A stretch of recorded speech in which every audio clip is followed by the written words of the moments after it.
Morris, Davis, Tunnicliffe, McNerney, Frankham, Powell, Hessenthaler, Hesketh, Maguire Drew, Nichols. Naddison.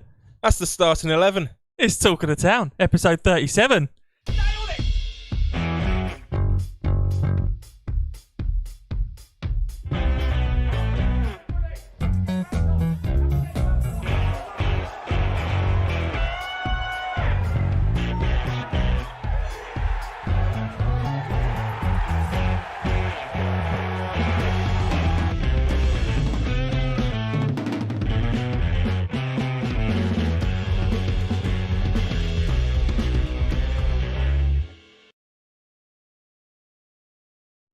Hey, what an intro to the show. Top 10 intros. We spent a good 2 minutes working on that. That is our starting 11, so the Reds are unchanged once again here, and for good reason, as we are on an unbelievable run of form.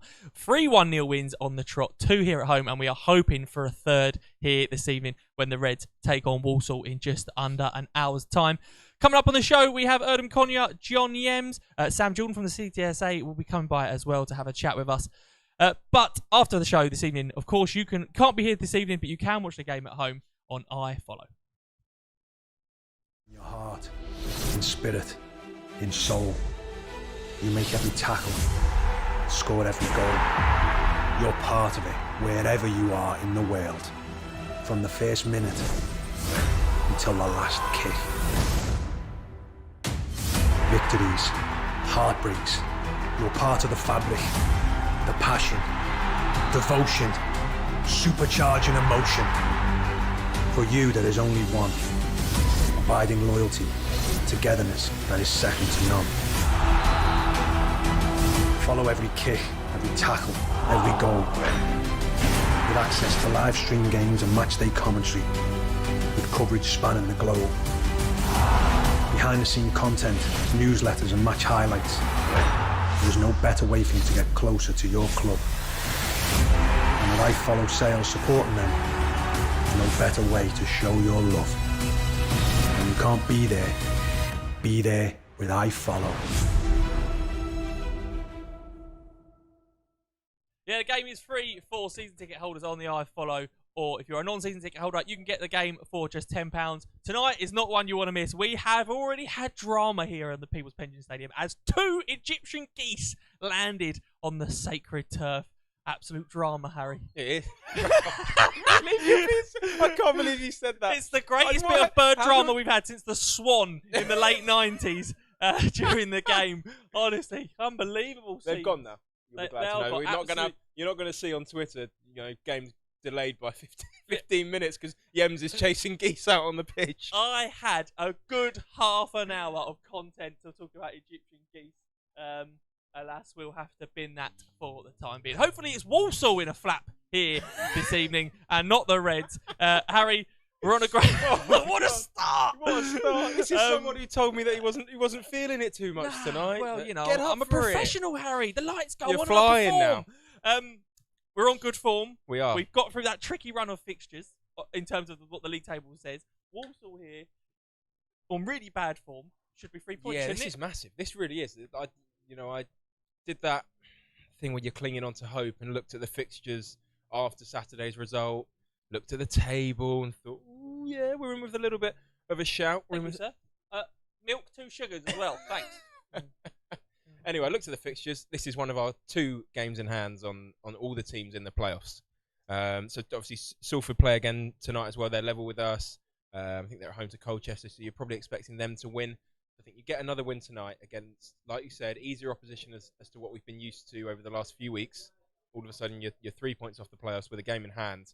And I think then maybe teams might look at us and go, because you start to pick your dark horse, and there's always a team that gate crashes the playoff party and just gets in there off a winning 5 or 6 at the end of the season, and people start thinking that could be Crawley. Yeah, I myself picked a dark horse earlier at Cheltenham. Absolute garbage. I teed you up nicely there, didn't I? This afternoon. But anyway, we did go through that lineup in absolutely superb fashion to kick off the show. But let's go through it again. Reds are unchanged once again. Glenn Morris starts in goal. George Frankham, Joe McNerney, Jordan Tunnicliffe, and Archie Davis make up a back 4. In midfield, Jake Hessenthaler and Jack Powell with Jordan Maguire, Drew, and Jake Hesketh, yes, don't panic. Tom Nichols and Ashley Nadesan make up that starting lineup. On the bench, Stuart Nelson, Tony Craig, Nick Cerula, David Radare, James Tilley, and Josh Wright. James Tilley, come on, scored. He is not single-handedly is a bit harsh, but he has picked up effectively 4 extra points on the game on Saturday, and Colchester coming on and scoring late winners. 6 points. No, because we already had one. I'm with you. Okay, yeah, fine. Yeah. All right, yeah. All right. So we could have lost those he's games. Been, we could, he's been instrumental in scoring late winners twice there. Do you think he's unlucky not to be getting a start, or is it just you can't change it? I think he's unlucky, and I think he probably will feel like he should be starting tonight. If John Yems walks over here to go on the show, I'm not asking him that question at all. but yeah, look, it's one of those ones where Erdem's on his way. We'll ask him. You can easily give someone a start like that, and sometimes you lose that extra 20% that you coming off the bench trying to prove a point gives you. So maybe he's thinking like, if we're at 0-0 with 10-15 to play, it'll be the same again. Tilly will come on, and he's just got to keep doing that. And it's hard to be so positive and create loads in a small window, but he's doing it at the moment. It is, and I suppose if you look at that bench, one thing that stands out, there's game changers and there's game protectors, I'm going to call them. Yep. So that football phrase is going to be circulating the world of football soon. With the 6 box in midfield. From what I mean by game protectors, Tony Craig, you'd be absolutely chuffed to be like if you needed to turn to a centre half, you're happy with him. Josh Wright, solid, been around, played Championship football. If you're looking to sort of protect a game, he's perfect.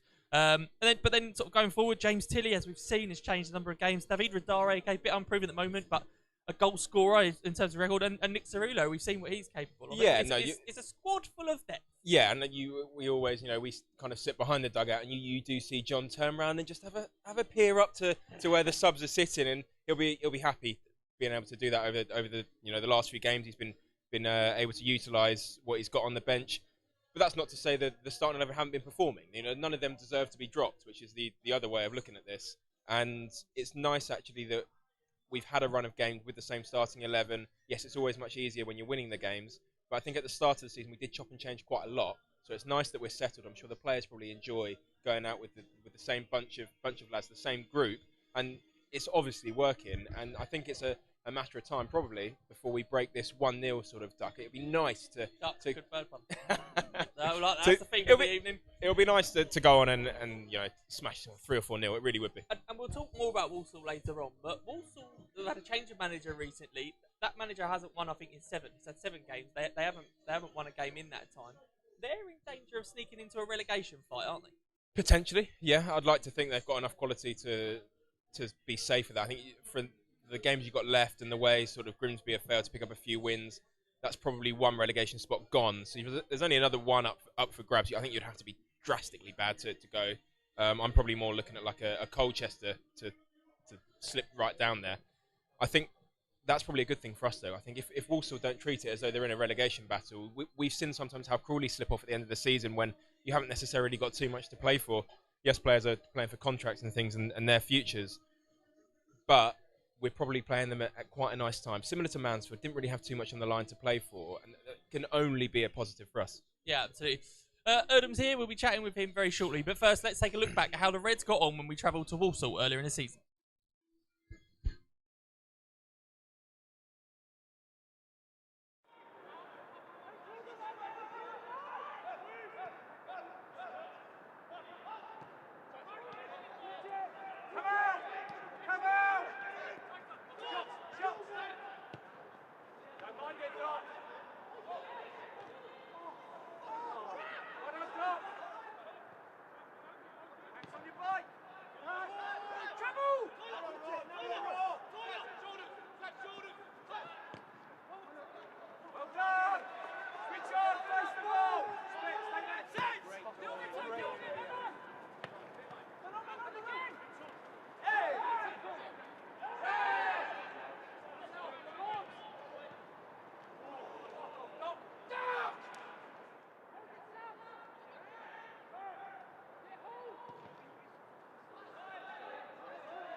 joined now by CEO Erdem Konya. Erdem, unbelievable run of form. 3-1-0 wins in a row. You must be over the moon.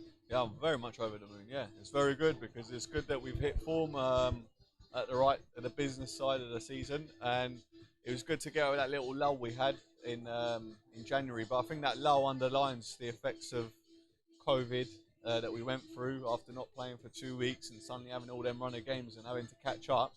I think now we've got the fitness and everything back up to the levels that we're at, and that's the truth. I don't like to make excuses, but that's honestly, I feel it played a part. I think you can see that in this settled squad as well. We go unchanged again. I think it must be the fourth game in a row that we've gone with the same 11. Right. So that's what backs up what you're saying in terms of players being fit enough to play. And exactly. we know throughout the season, I think it probably looks now that John's been very clever at keeping people fit. He did it with Max Waters. I remember getting a bit of stick for bringing him off, but he seems to have done a great job of managing players, to fitness, keeping them fit and the right amount of rotation. But now it looks like he's going, I've got a winning formula.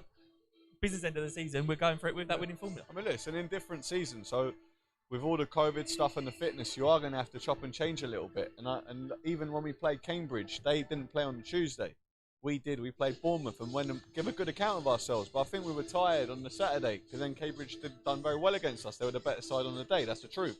But like, you're right. Now it seems like you don't have that problem and you can put out your first 11 all the time. And you can. It's a very weird season, the late start and all the protocols that it's been. But we're getting there. I feel it's a positive time at the moment. Before we start looking at playoffs and the teams above us, we've cleared the 50-point hurdle. Safe for another year, maybe not mathematically, but 99.9%. Is that must be a kind of a weight off your shoulders? So you got another year in the Football League to come. Yeah, look, it's a massive weight off my shoulders. And don't get me wrong, I love this club. At the end of the day, this is the first club I ever worked in, but it all have a special place in my heart. I know you can't be in places forever. Mm-hmm. However, if this club was to get relegated, God forbid, you're about 14th, 15th in fan base size. So straight away, you're going down to a league where you're not a big fish. You're like a Bolton. Bolton come down to League Two, and you're looking at them going, they should go straight back up. That's not necessarily the case if Crawley dropped into the National League. I think even when it is the case, it's got to be one of the hardest leagues in the world to get out of. It is. I think it is the hardest. I think on the level, 24 teams at that level, there's teams playing 2, 3, 4 grand a week. I think it's the hardest league in the world to get out of. One team out of 24. But it's a funny league, isn't it? Like, you see Sutton absolutely flying, and our old assistant manager, Matt Gray's doing a great job at Sutton. Fair play. You always find a few of the big boys this year. Wrexham seem to have got themselves together, and there's a few of the big clubs in there. But you always find the odd smaller club as well do well in the National League. That league seems to me about being... Yes, ideally budget always helps, but momentum, it's about having a sort of a momentum and a nucleus of players who are going to scrap. I suppose it's like that in any football club. I think you're right. When there's 24 clubs and you're all scrapping, I think camaraderie and you need a bit of luck. Like, one injury can kill your season. Because like in our league, top 3 go up. So like if you finish second because you had an injury scare or something, you go up. It's fine. But one injury to a top player and you finish second, you lose in the playoffs. It's good night. I think that was one of the things that I thought on Saturday. We got the win. And I sort of went home thinking, you start looking at the table, as you said earlier on, and you start thinking, could we? And that's one thing you think of, maybe a bit of luck. I feel like we had that little bit of luck on the Saturday because we didn't play our best game.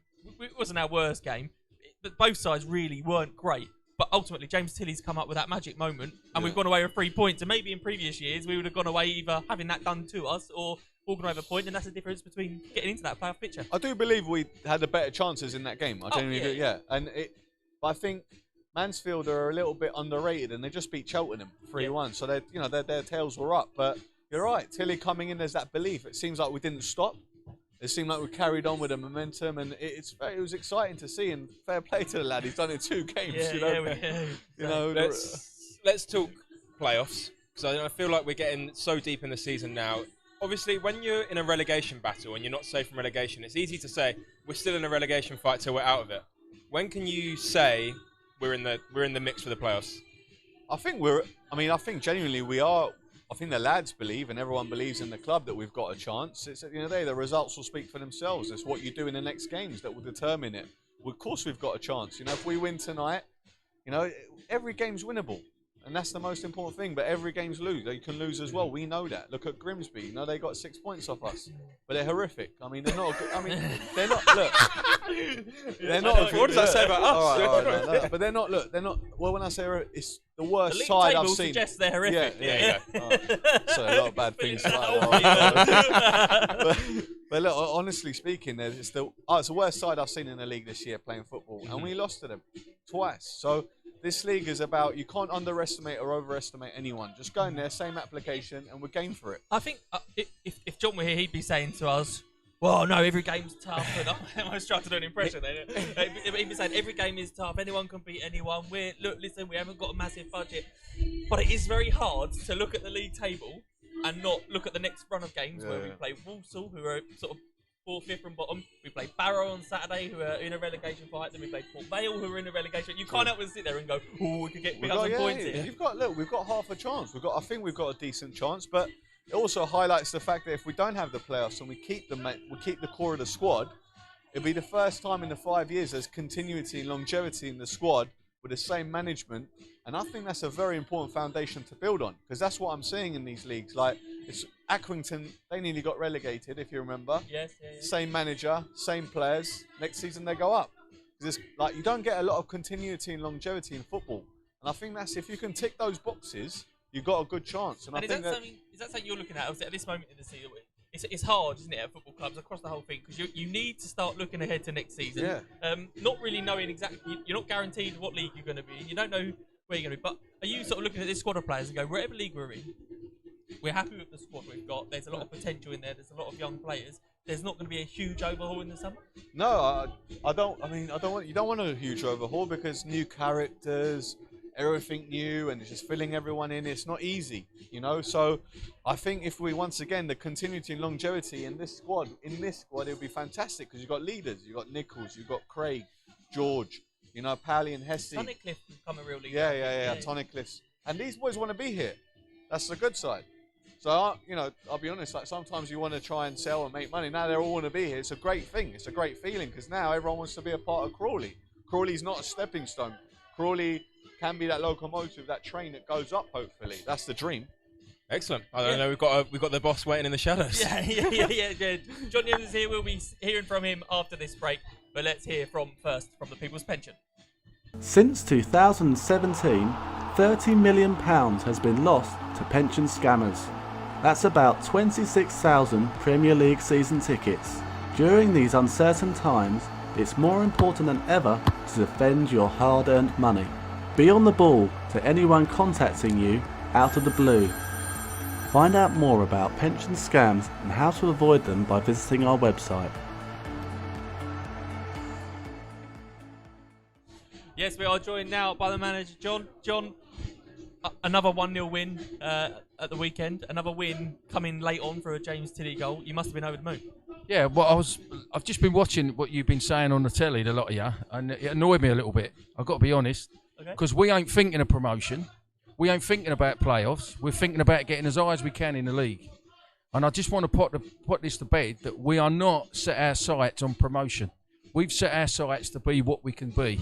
And wherever we wind up, that's where we deserve to be. So we're moving further and further away from relegation. And of course, the ultimate is for everybody to get promoted. But we're far from that yet. And I just wish people would get a bit of a reality check and actually see where we are and stop, this fairy-cherry talk that everybody's looking at promotion. Let's just look at the next game as it comes, and where we'll be is where we deserve to be. Because it weren't that long ago that people are telling me we was going to get relegated and we was near the relegation zone. It's lucky I didn't believe them then, because I know what we got under the locker. And as for us being lucky on Saturday, I don't agree with that whatsoever. We've rode our luck in a couple of games, but if scoring a goal in the 93rd minute, and as a team, we've always gone to the last minute. We've always gone to the end. We've never stopped. So it ain't something that we've just started, and it ain't called luck. It's called hard work. In terms of, you said out there, obviously some people saying, we're going to get relegated. Now people are saying we're going to get promoted. Is it a case of your job as manager to make sure these players are keeping a level head regardless of what people like us are saying and people it's everybody's got to keep a level head. Your Crawley Town Football Club that keeps saying we got one of the lowest budgets in the league. We've sold players and we are still looking to sell players, because that's the club we are, I keep being told. So anything and any success we have, it's got to be hard-earned, the same as everybody. Nobody gives you anything. Of course, if the fans was here, of course we all want to get as high as we can. But let's just take a reality check and just appreciate what we have been doing up until now. With the COVID, with players get injured, with everything else. Because I didn't hear a lot of sympathy around when we did have all that going. And people were saying that I didn't know what I was doing and certain players don't know what they're doing. Let's just take a reality check and be happy with where we are and let's see where it takes us. On that, when the run of games we've had, the 1-0 wins, I feel like we've grown into this team where, first and foremost, like you said on Saturday, we're very hard to beat. Now, winning games, like you said there, the 94th minutes, if it's not being luck, it must be pleasing that in times gone by, years gone by, we've lost those games, we've drawn those games, and now I feel like the board can go up for 4 minutes of injury time, and I'm sitting there going, we've still got, there's something in it. We've still got a chance, and that does feel like a new thing. But that might have been before my time, because since we've been here, we've been playing all the way. Thing. But the other couple of months ago, let's not run away with it when people were saying we're not good enough because we're getting beat in the last minute, or we're giving silly goals away, or we're doing that. We've still got that in us. Let's not dress us up like we're Real Madrid overnight. We're working hard, and the harder you work, the better you become. But let's stop putting everybody under pressure, talking about getting promoted and doing this and doing that. Your Crawley Town Football Club, we're trying to be and do the best that we can to get this football club as high as we can. But let's not get carried away with ourselves, because I'm sure if it goes pear-shaped tonight, there'll be people writing on these forums and all that of what a mug I am and what we don't know. So listen, to me, it's water off a duck's back, because we go work and we work hard wherever we're playing, whoever we're playing, and we never give up. And looking at tonight, it's an unchanged lineup again, which obviously I think people look at and go, yeah, fair enough, we're on a good run of form. Is it difficult as a manager not to be tempted to make changes for the sake of it, or are you just happy with no? You always play your best side, and sometimes I've got criticised. This is why I had to come on tonight. We've been criticised for doing this sub and that sub.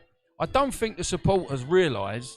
And people out there, and it's every club, every manager. We've had players here that, up until 4 weeks ago, hadn't played a game since October, November. And to suddenly have them come out and do the fixtures that we got to do, you got to look after them, because we can't afford to carry injuries. Hopefully we've had our fair share. We got 2 out at the minute, Sam Matthews and Tyler Frost, right? We've had our injuries, but have I gone on here bleating about it? No. We've got on and we've gone on working at it. Dallow's out now for the season. So we just get on with it, and I think it's about time we started praising the team a little bit more, and the lads of what they've been doing, players that have been turning up training every week. I know they get paid for it, but they've put a shift in every game out here, and nobody does any different. So all this about we're lucky and this, that and the other, we ain't lucky. We earned your own luck. The harder you work, the luckier you become. I don't think I think in a way it's more of a compliment, as Harry was saying there, that we are getting late goals maybe when in games before where we would have, talking years back, we would have lost those games, and that's the difference between a side who are finishing mid-table and looking upwards rather than a side who are finishing down. No, the difference is you win. You're getting points. You get 3 points rather than 1. But if you don't concede, as I've said, our first game at Stevenage, when we drew 0-0, and I said, listen, we're starting with a point, let's finish with a point. That ain't changed. That don't change. And I keep saying, whatever you do, wherever you deserve to be, that's where you'll wind up to be. And on that front, obviously, again, I think it's a credit to the 11, in particular the back four, when Tony Craig can come back from an injury where, again, people think, he might end up being a big miss. He's come back in, and now Joe McNerney can keep him out of the team. That's got to be a positive sign all round that the players that are coming in are there to stay. Well, plus you missed Dallow was at the same game as well. Yeah. So that's two out of 4 defenders, and we've carried on. Once again, I didn't know what I was doing, when we had to put these players in. And when we had to do this, and George had to go left back. I believe in every player that we got out here because I see them work every day. And I see behind the scenes what they're trying to do to get the club successful. But all I'm saying to you is, let's have a reality check. Let's all enjoy it while we're here. You get enough kicks up the cobblers when you're doing bad. So let's enjoy it a minute and see where it takes us. But get out of this silly habit that all we got to do is turn up and beat teams. Because we ain't. We've got to work twice as hard now. Because we're now the hunted rather than the hunters. Can we do that? It's a different pressure, different everything else. But I don't want to hear people saying how lucky we are and how we're doing this and how we're doing that. Because we're far from doing anything at the moment. John, thank you very much for joining us. Our media lads caught up with Jordan Tunnicliffe earlier in the week to have a chat about him looking ahead at this game this evening.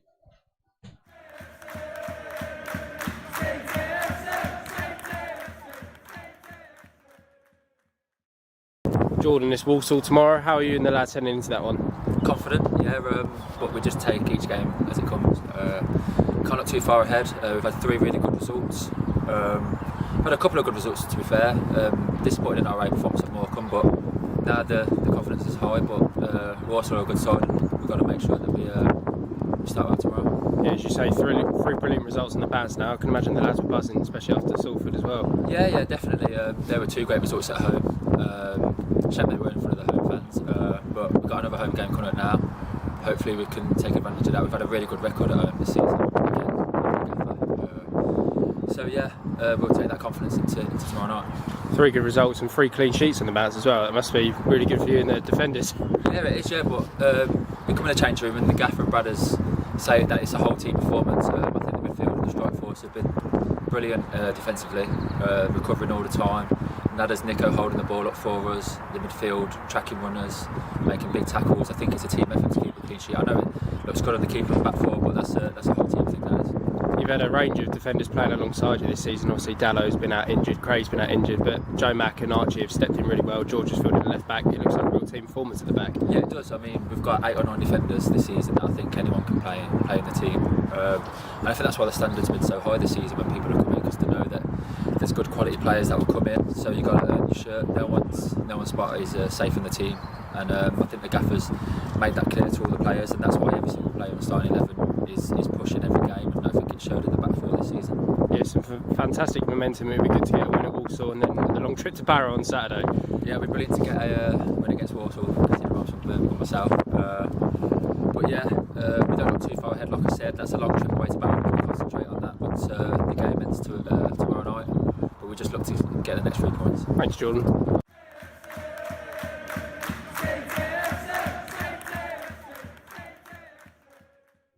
We are joined now by Sam Jordan, Chair of the CTSA. Sam, thank you very much for joining us. Got you on today initially, we'll talk about a few different things, but we've got you on initially to talk about the Easter egg appeal.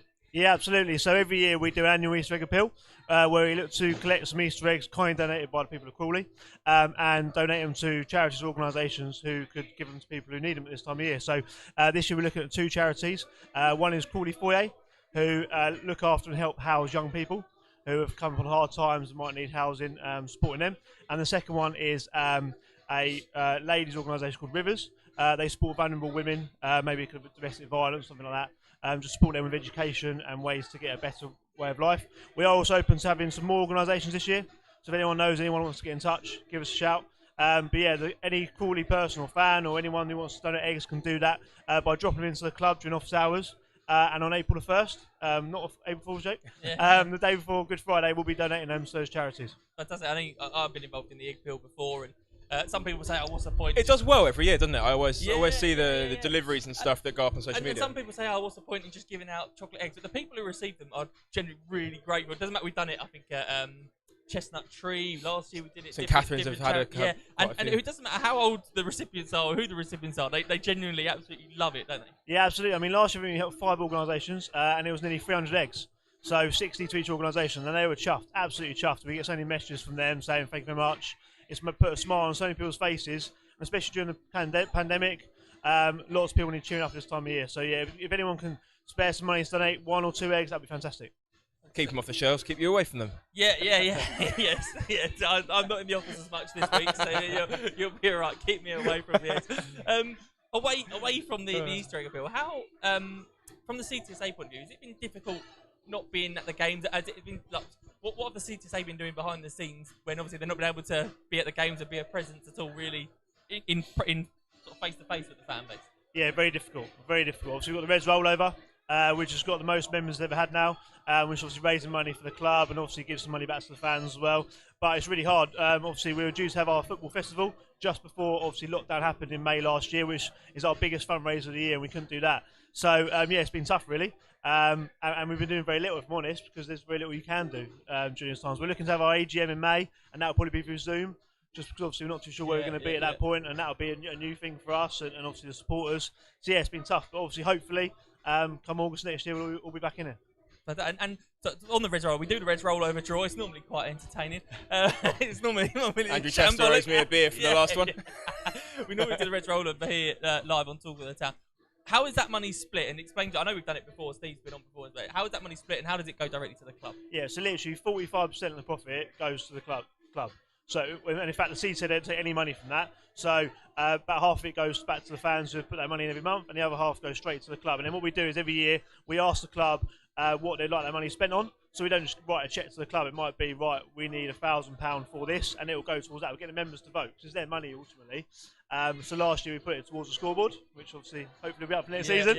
But yeah, it could be, I don't know, they want the paint, do some painting or something, but something worthwhile that will benefit the fans and the club with the money that they're putting in. But I think it's great. There's only 45 members at the moment. We'd like to get more, but it's great. The prizes in there are good, and we're up to £66 now for the monthly prize. Obviously, Andy won last time. Yeah. It's quickly whilst you're here, because we don't always get fans on the show, do we? So let's take advantage of that a little bit. Last 3-4 weeks been pretty good. Yeah, I think, look, at the start of the season, you said to any Crawley fan we'd have beaten Leeds 3-0 in the FA Cup, and we'd be 6 points off the playoffs, 13 games to go. Just snap your hand off. I think it's really exciting. I know we've got to sit at home and watch it, but I think it's great. 13 games to go. Who knows what can happen? A few tough games coming up, especially in the last 6 games. But if we can be within 3 or 4 points with 5 games to go, it'd be fantastic.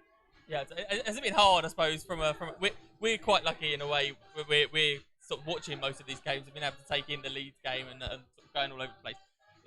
But even I in the ground sometimes I'll get so hyped up into a game and I sit there and go, this is rubbish, isn't it? Because there's nobody else around. You do lose yourself in the game. But go for it. You do lose yourself in the game, but then sometimes you do look around at the empty seats and think, oh, this would have been brilliant if everyone else is there. It must be even harder for you guys at home. Yeah, I think it's hard. Obviously, you've got social media and you've got the WhatsApp and things like that where you can talk to your friends about the game and that, but it's very different. I mean, the Leeds game's probably the hardest. At the end, you're absolutely buzzing, and you can't FaceTime people. Yeah, it's weird, because to be fair, we did have a little bit of that. And I know everyone would swap our position in a heartbeat, but we did stand there in the stands after the Leeds game and go, what now?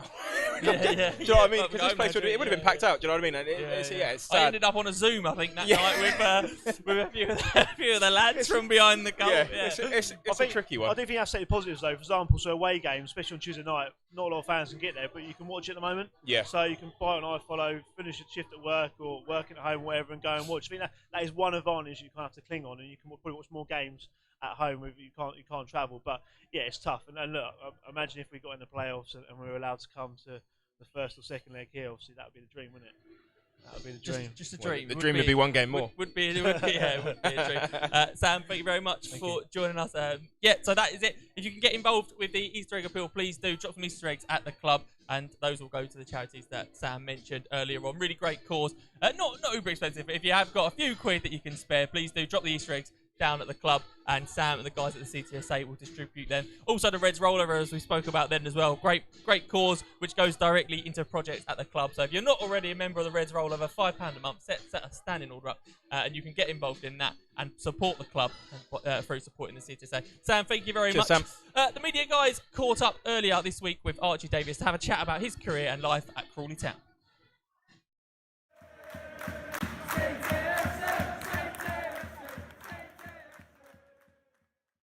Archer, a great week for yourself. Obviously 2 more wins in the league and a place in the EFL Team of the Week. Yeah, it's been a good week, to be fair. It was a nice surprise to see that on Twitter the other day. But yeah, most importantly, it was like 2 really good results and 2 clean sheets. It's good that you've really found your place in the team as of late, and some great performances there at right back. Yeah, so like I say, it's been mainly coming off the bench in like the recent months, but yeah, it's been nice to get myself back in the team and doing well. And you've developed some good relationships with the wingers in the team, getting forward, bombing forward and overlapping. How's that been recently? Yeah, it's been good. Obviously, I played with Jordan a bit before when he was at Brighton, so we sort of know each other's games, and yeah, I think it's been working really well recently. And obviously we're past the halfway point of the season since your move over here from Brighton. How's it been? How have you been getting on with the lads at training especially? Yeah, it's been good. I mean, like I'd say at the start, obviously, when I was struggling, sort of not getting in the team, not even getting off the bench, but yeah, I've got used to it, and I feel like I've progressed a lot as the year's gone on, and I'm happy where I'm at the moment. Obviously, we've got 3 consecutive clean sheets, 3 consecutive 1-0 wins. What do you put that down to, like in the team?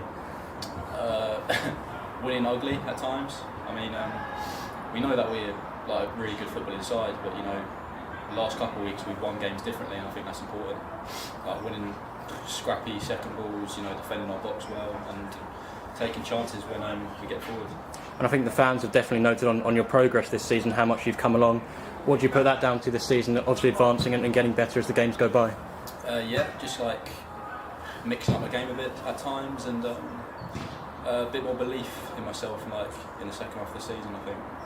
And another home game, obviously 3 in a row now, but then a long trip to Barrow on Saturday. Yeah, I mean, we've had a lot of long journeys, and it's been nice to be at home the last week or two. So yeah, back to Barrow away, which will be a long journey, but hopefully carry on as we've been going and get good results. As a footballer on a trip like that, how does that kind of affect your game? Does it have any impact on the lads' mentality going into it, or is it just the same? I wouldn't say mentality. It's obviously no one really wants to do them long journeys, but you know, you could have that excuse that, you know, you're a bit leggy after a long journey, but just we try to look at every game in the same way. Just get there, get 3 points, and get home. Another important game, obviously, tomorrow. We'll hope to see you back in that team the week after. Yeah, so hope so. Cheers, Archie. Thank Cheers. you.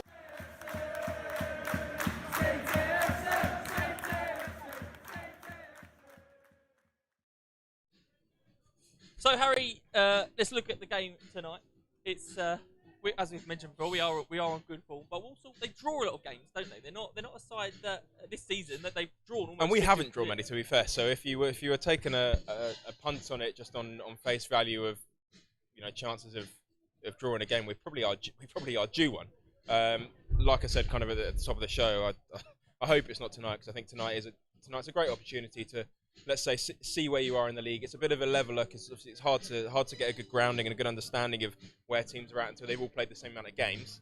Now, obviously, we've been playing catch up for a while now, so we've got to play, you know, 2 more games. But tonight's one of them to again see where we stand. And like John said, you know, got to try and just chip away, get the points on the board first, rather than looking with the games in hand. That's fair enough. I think again tonight, you know, we'll be in a really good place if we can get 3 points tonight. And again, keep this good buzz that's going around the club. Yeah, what's your prediction? Probably, I don't think too much is going to change from the last few weeks. I'm hoping. I think it'll probably be a little bit more comfortable, and I'd like to say would be a nice 2-0 win. Fingers crossed, fingers crossed. Well, that's all we've got for you this evening here at the People's Pension Stadium. You have 20 minutes or so. Go and make yourself a cup of tea and get over onto iFollow for the game. I'm not going to Barrow on Saturday, but I don't know. I'm assuming someone will be there on Saturday. You'll try there. But we will be back with you on Saturday for episode 38 of Talk of the Town. All that's left for us to say is, come on, you Reds!